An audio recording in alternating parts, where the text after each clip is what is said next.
punto alejado no solo de nuestra geografía, sino también de nuestra historia. La percibimos como un destino turístico, un lugar donde sus habitantes, los Rapa Nui, viven todo el año en una especie de eterna primavera, de fiesta, baile y completa alegría. Nada más alejado de la verdad. Su historia es, por desgracia, trágica. Es una historia de explotación, esclavismo, sobrevivencia a las más terribles enfermedades y, lo peor, a los abusos como nunca te los imaginaste. Y entre esa neblina de opresión surge la imagen increíble de una anciana rebelde, una mujer que hace más de 100 años protagonizó una rebelión armada insólita que aún permanece en la memoria de los isleños. Hoy conoceremos su extraordinaria vida y su historia. Su nombre era María Angata.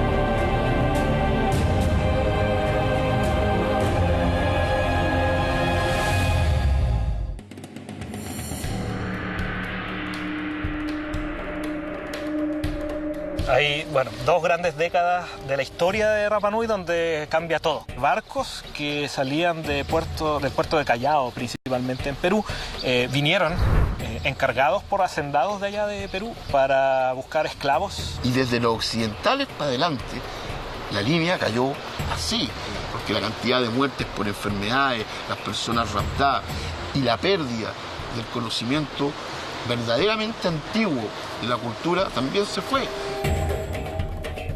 Allá en el continente no entienden mucho del drama que nosotros vivimos como pueblo Rapa Nui y lo que hemos pasado, el sacrificio para poder llegar aquí ahora. El gran problema fue que la colonización chilena no funcionó.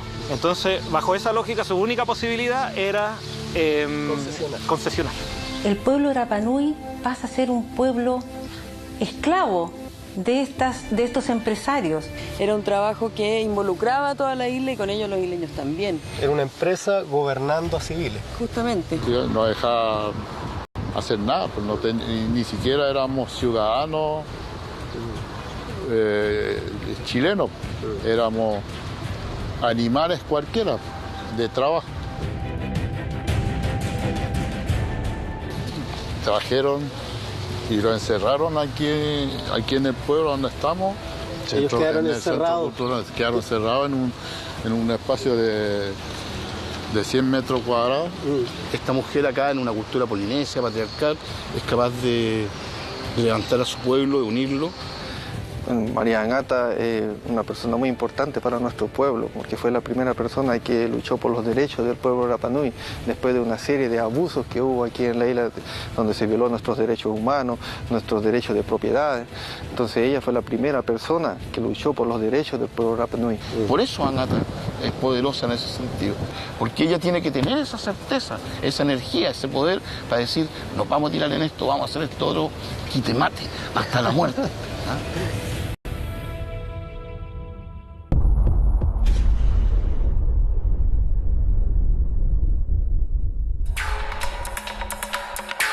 Isla de Pascua, o Rapa Nui, como deberíamos comenzar a llamarla, está bastante más lejos de nuestra costa de lo que imaginamos. A prácticamente el largo de un Chile completo, hacia el corazón de lo más profundo del Océano Pacífico. Es uno de los lugares más alejados de otro lugar habitado en todo el planeta. Declarado Patrimonio de la Humanidad por la UNESCO en 1995. La isla de Rapa Nui fue el asiento de una cultura muy compleja y muy rica. Dominaba sofisticadas técnicas de navegación, tenía conocimientos astronómicos amplios y desarrolló técnicas de ingeniería como para levantar portentos como este, difíciles incluso para los técnicos de hoy. Pero lo más importante quizá es que desarrolló una escritura propia de manera espontánea, sin parangón en la Polinesia y en el mundo entero. Sí, Rapa Nui tuvo categoría de civilización y su aislamiento además contribuyó a que pudieran desarrollar una cosmogonía de mitos y leyendas muy complejo, de gran belleza. Un ecosistema cultural tan complejo, tan rico, como frágil. Una tierra a la que llegó un sagrado rey desde Jiva, influenciado por la visión de un sabio que le profetizó que el continente que habitaban se hundiría y que su destino estaba allá lejos, en el océano, en la isla Rapa Nui. Estamos en Playa Anaquena y en ese horizonte infinito, desde allá, se acercó el origen mítico de Rapa Nui, el gran Hotumatua, que es el que llega a la isla, ¿no? Pero cuéntanos tú, Cristian. Bueno, Hotumatua es la figura legendaria, padre fundador de la isla. Tiene que haber sido un líder polinésico de la Polinesia Oriental que tenía desarrollada la navegación de largas distancias, más o menos al mismo nivel que la navegación europea en el siglo XVII, XVIII prácticamente. Esto era algo usual para los pueblos de la Polinesia, ¿no? Claro, la exploración del océano para ellos era algo, era su forma de experimentar el mundo, era su forma de experimentar el universo. Ellos no entendían el mundo como tierra, ¿ya? Para ellos el planeta estaba hecho de agua y había pequeños, por aquí, por allá, tierras, lugares donde muy detenerse. separadas, claro, lugares donde detenerse. Démonos un salto más o menos importante. Lleguemos al siglo XVII y al siglo XVIII. La isla vivía en completo aislamiento, sí, y se encuentra con estos marcianos, con este aterrizaje extraterrestre, claro, que son los occidentales. ¿Qué pasó? Sí. Bueno, ahí hay una disrupción, hay un cambio, hay una ruptura. Siempre me parece que 1722 marca un hito que divide inicia la última etapa de la historia larga de Rapa Nui. Es la llegada de los holandeses, ¿no? El claro, de los... 5 de abril de 1722, domingo de Pascua, y por eso le pusieron en holandés Isla de Pascua, y que luego se tradujo a todos los idiomas y quedó en todos los mapas como Isla de Pascua. En 1862 llegó hasta esta misma caleta, acá en Angaroa, un barco que cambiaría el destino de la isla para siempre. Si bien las visitas habían comenzado en el siglo XVIII, fue a partir del XIX que comenzaron a hacerse muy poco gratas. Barcos balleneros que raptaban Rapa Nui, por ejemplo. Pero esta expedición parecía diferente. Traían regalos y señales de buena voluntad. Incluso los Rapa Nui bajaron en masa a recibirlos. Pero fueron rodeados, golpeados y secuestrados en un evento que marcaría el inicio del fin de toda una civilización. En la década de 1860 se produce el golpe final al antiguo orden isleño. El fin de las antiguas estructuras políticas, el fin de la antigua territorialidad, el fin de las antiguas prácticas y creencias espirituales, y una crisis demográfica que lleva a una reducción de la población a un porcentaje mínimo de la que era anteriormente. Y eso tiene que ver con estas incursiones esclavistas hacia la isla, que ocurrieron durante un lapso relativamente breve, en unos 10 meses, entre 1862, fines de ese año, y durante la primera mitad de 1863, en el que barcos que salían del puerto de Callao, principalmente en Perú, pero barcos de distintas nacionalidades, hubo barcos españoles, barcos chilenos también involucrados en esto, vinieron encargados por hacendados de allá de Perú para buscar esclavos a Polinesia, no solo aquí, sino que a Polinesia Oriental en general. Acá esta isla fue la más afectada porque era la que estaba más cerca, y en estas incursiones esclavistas lograron secuestrar alrededor de 1.400 personas de una población que se había estimado poco antes en 4.000, más o menos. Y esas 1.400 personas que fueron llevadas hacia Perú fueron llevadas bajo la lógica de esclavos, mano de obra, gente fuerte, polinésica, grande, pero gente muy vulnerable a las enfermedades porque vivían en una isla. Entonces, llegando allá, no solo los polinésicos de acá, los de las otras islas también padecieron enfermedades allá, y principalmente el brote de viruela de 1863, que afectó principalmente a los polinésicos, ¿ya? Que bueno, finalmente terminaron inundando los hospitales allá en Lima y en otras zonas de Perú. Y bueno, a raíz de eso el gobierno peruano tomó cartas en el asunto y envió de regreso a los poquísimos sobrevivientes que había. Ahora, con respecto a eso, No se llevaron a cualquier Rapa Nui, ¿no? No. O sea, lo principal era llevar gente que pudiera trabajar. Eso era lo ideal. Pero aún así obtenían recursos de llevar personas, niños, mujeres, ancianos, también algunos se pudieron llevar.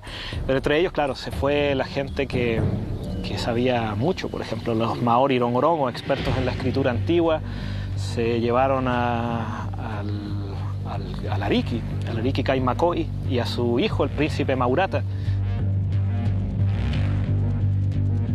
Creo que el destino de esos asaltos de los barcos esclavistas, que no fueron pocos los que llegaron a la isla, fue no solamente llevarlos a las guaneras, sino que también a las haciendas algodoneras. Y en esas haciendas había capitales chilenos, y también los había en los barcos esclavistas. No solo culpemos a los barcos peruanos. Si se indaga en el origen de los barcos que llegaban a Isla de Pascua con esas aviesas intenciones de engañar a los Rapa Nui y llevárselos para convertirlos en esclavos, se descubrirá que también había capitales chilenos.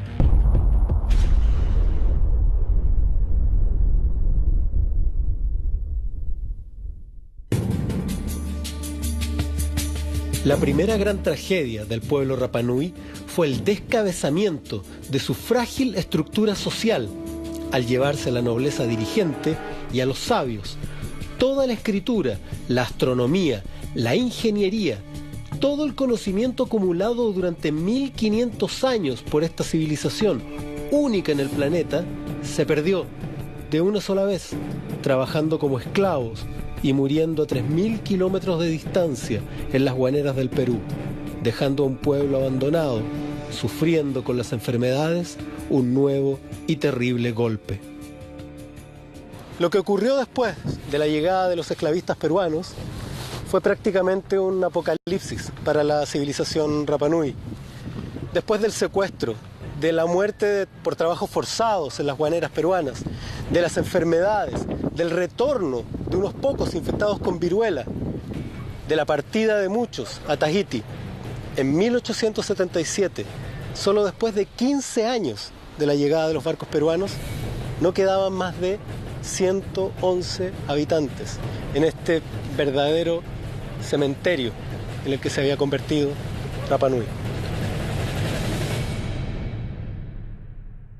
Lo peor fue el regreso de los poquísimos sobrevivientes que trajeron la viruela para acá. O sea, entonces, no solo se llevaron como esclavos, sino que... Claro, a raíz de eso, poco, ¿no? Los poquísimos que volvieron, la tradición oral dice 15 volvieron. Y fueron desembarcados aquí en Anaquena también. 15 de 1400. 1400, un 1% de los que se llevaron. Y ellos llegan con la viruela.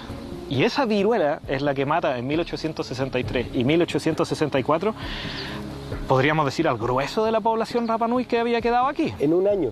En un año, sí. Entonces ahí todo ese conjunto de cosas que ocurrieron, desde la esclavitud hasta las epidemias, fueron lo que llevó a la debacle y al fin de la antigua cultura. En un arco de tiempo muy corto llegaron a ser 111, claro, porque de esos 650 que quedaron aquí vivos, que se salvaron tanto de la epidemia de viruela como la de tuberculosis, cuando llegan los misioneros católicos, en algún momento consideran que ya no se podía seguir efectuando la misión aquí.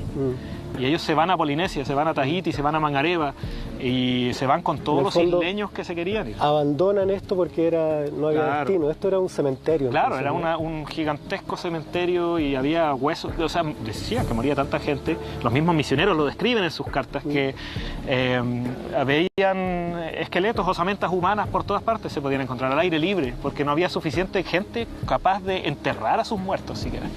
En varias etapas muy duras de la historia Rapa Nui, la Iglesia Católica tuvo un papel bastante determinante. Cuando regresan del Perú, cuando los reinstalan Tahití, les entrega tierras que en el momento tal vez no eran las mejores tierras, pero que con el tiempo se valorizaron, cuando les da la oportunidad de cultivar, de progresar, de desarrollarse, de tener un trabajo, cuando los ampara. Junto a las buenas acciones de los misioneros en la isla, coexistía un verdadero estado de caos, del que se aprovecha un hombre, el marinero francés Jean-Baptiste Dutroux-Bournier, un verdadero tirano que ve en ese momento la oportunidad de hacer negocio, comprando frenéticamente las tierras de los Rapa Nui. La historia de Bornier es la historia de un hombre que llega a un lugar del que se siente dueño y señor, y que le da entonces, en esa calidad, la posibilidad de abusar de todo, de robarle a las mujeres a los Rapa Nui, de ocuparle sus tierras, de prohibirle el desplazamiento, de apropiarse de sus bienes. Esa es la historia de Bornier.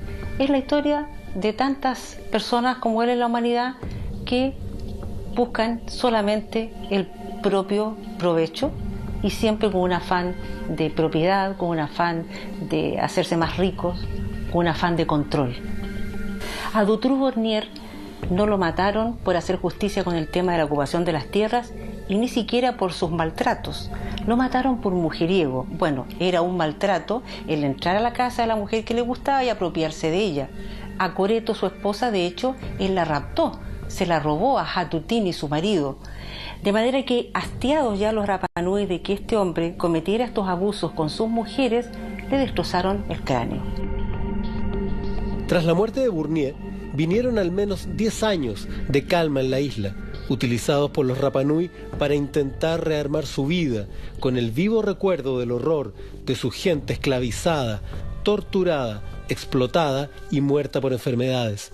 Una calma que se vio amenazada tras la llegada del marino chileno Policarpo Toro. Aquí aparece la figura de Policarpo Toro como el gestor exclusivo, casi, diría yo, de que esta isla sea una posesión chilena actualmente. La calle importante en Angaroa, ¿no? La calle, claro, la costera, la costanera. Sí. Él era obviamente un marino de buena familia, tenía buena situación, y mira la isla y dice, oye, bueno, cuando me retire, no quiero retirarme solo con mi jubilación de la marina, sino que tener un negocio ahí para la familia. Y él encuentra que esta isla era un lugar ideal para criar ovejas, la población seguía siendo bajísima y las ovejas ya estaban por todas partes. Pero no era tan fácil porque Bornier lo había sufrido en carne propia. Bornier fue ajusticiado, a Bornier lo mataron aquí por querer imponer cosas. Entonces, ¿de qué forma podía Policarpo Toro conseguir su objetivo? Por una parte, convenciendo y llegando a un acuerdo con los isleños, ¿ya? Que es lo que llevaría al acuerdo de voluntades del 9 de septiembre de 1888, y por otra parte convenciendo al gobierno chileno para tener un respaldo desde el gobierno, para que el gobierno pudiera estar detrás también ayudándolo en la parte logística, en la parte de llevar suministros a la isla y todo eso. Policarpo Toro fue un gran visionario. No se le ocurrió esto de un día para otro, lo pensó, lo reflexionó, venía de recorrer la Polinesia y se enfrentó a la posibilidad de anexar esta isla tan asombrosa para Chile. Fue un tremendo acierto. Luego de la anexión que hiciera Policarpo Toro de esta isla, el Estado chileno buscó cómo integrarla además políticamente. Para ello, la primera medida fue traer a familias chilenas para colonizarla. Pero la revolución de 1891 lo hizo inviable económicamente. El país estaba quebrado y las familias regresaron luego de solo 3 años de estadía acá. Luego, se pensó hacerlos rentables a través de la concesión a empresas ganaderas extranjeras, con un pequeño detalle. Al parecer no se les informó que acá habían habitantes desde hace más de 1500 años. Con la economía como estaba, Chile se dio cuenta de que no estaba en condiciones de seguir manteniendo una colonia en ultramar. Entonces, bajo esa lógica, su única posibilidad era concesionar. Y que es lo que se hizo también en otras partes en el sur de Chile. Se entregaron regiones completas. Regiones completas. Y acá, claro, la isla. Entonces, bueno, hay una isla ya, es chilena, y ¿quién quiere? Pues vengan. Y ahí aparece uno de los pocos, si no el único interesado, Enrique Merlet. Y bueno, y eso fue lo más nefasto para la isla. Merlet ocupa un territorio, emplea a los Rapa Nui, les paga salarios bajos y comienza el maltrato incluso físico. El pueblo Rapa Nui pasa a ser un pueblo esclavo de estos empresarios que llegan con la simple finalidad de sacar provecho económico de la isla. A esas alturas, los Rapa Nui habían perdido el control de su isla. Es cierto que habían tenido episodios tremendamente intensos de confrontación de grupos dentro de la isla, de clanes, pero estaban en su isla haciendo lo que ellos querían. Y cuando llegan estos extranjeros, Melé era en realidad hijo de un porteño avecindado aquí, de un francés. Cuando llega Cooper, no pueden oponerse, no tienen los medios para oponerse a quienes llegan incluso con guardias armados para protegerse.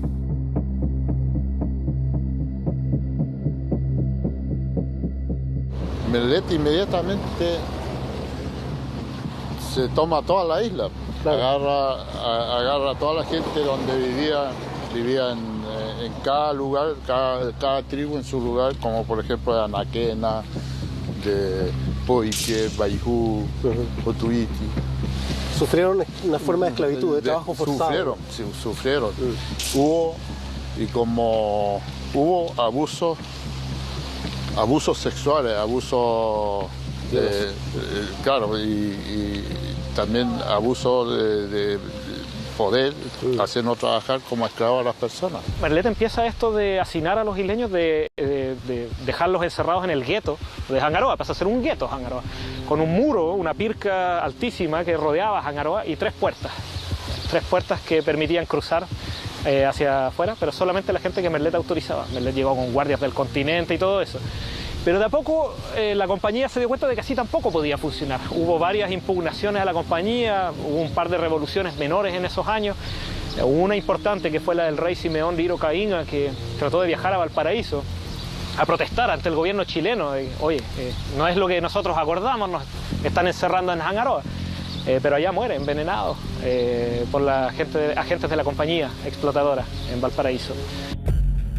Durante la administración de la compañía, los Rapa Nui debieron seguir sufriendo de indignidad y opresión.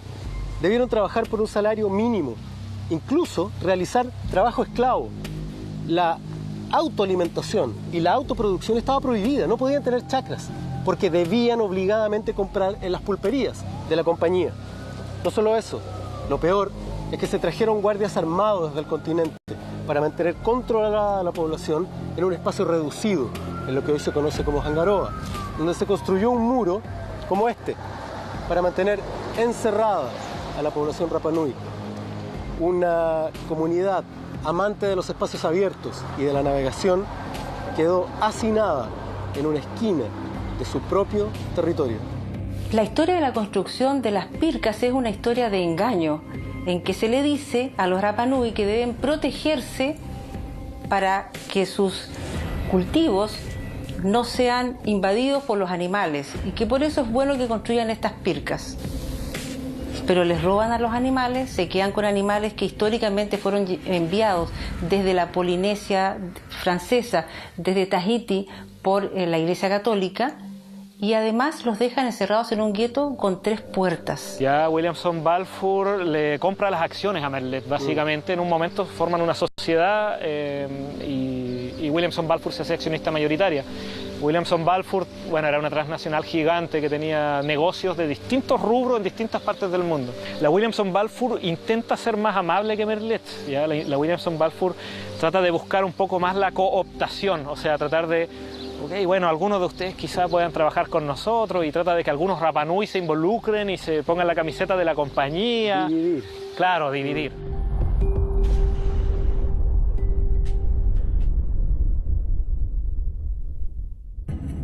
Nos movilizamos hacia una de las instalaciones que tenía la compañía para la explotación de ovejas, un lugar al que tenían acceso muy pocos Rapa Nui, solo los que trabajaban para la compañía. El resto se mantenía en ese verdadero campo de concentración que era el gueto de Hangaroa. ¿Dónde estamos? Bueno, estamos aquí en un sitio de memoria, en un sitio que es el centro donde se venía a hacer la esquila en los tiempos de la compañía explotadora. Y es un sitio que recientemente, y a raíz de una iniciativa del Consejo Monumental Local, se quiso poner en valor, justamente para que haya un lugar donde se pueda rememorar parte de esta historia que, si bien tiene sus claroscuros, ¿cierto? Es una parte que no debe olvidarse y que es importante transmitir a las nuevas generaciones, y por eso se hizo este trabajo. ¿Y cuál era la relación que tenía la compañía explotadora con los Rapa Nui en términos laborales? ¿Cómo fue en el fondo esto era un régimen, porque también tenían de alguna manera la administración política de la isla, ¿no? O sea, claro, en realidad el gran tema de esa época es justamente que estaban ellos a cargo de toda la isla un poco. O sea, no es que se les arrendaron fundos o predios para que hicieran su trabajo de esquila o de la explotación en general, sino que más bien era un trabajo que involucraba a toda la isla y con ellos los isleños también. Era una empresa gobernando a civiles. Justamente. Entonces el Estado de Chile en ese entendido se desentendía un poco de la administración de la isla. Ellos entregaban tanto la isla a esta empresa que inclusive el administrador de la compañía era al mismo tiempo el subdelegado marítimo, que era un poco la figura, la autoridad máxima en la isla en ese tiempo para el Estado de Chile. Entendiendo que en ese tiempo la isla estaba bajo un régimen militar, se entendía como un poco un territorio de ultramar, ¿cierto?, que estaba bajo tuición de la Armada. La llegada de otro personaje para dirigir la compañía empeora aún más las cosas. Horacio Cooper es un nombre que aún se recuerda en la isla. Castigaba a hombres y mujeres con latigazos o amarrados por días, sin agua o comida, a un tronco en la vía pública. Las mujeres Rapa Nui eran obligadas a participar solas en fiestas con los funcionarios de la compañía, bajo amenaza. Los abusos sexuales se convirtieron en una constante. La miseria y la desesperación cundían. Y un último estertor de rebelión estalló contra Cooper alrededor de 1902. Pero la goleta Baquedano vino en auxilio del administrador, restituyendo el orden a punta de fusiles. Solo hacia 1906 aparece una figura un poco más conciliadora: Henry Percy Edmunds. Era como, digamos, un hacendado capataz de estos como buena onda, ¿sí? Como esos patrones de fondo amables, ¿ya? Pero patrones al fin. Y bueno, Henry Percival Edmunds fue parte, o la comunidad intentó domesticarlo a él.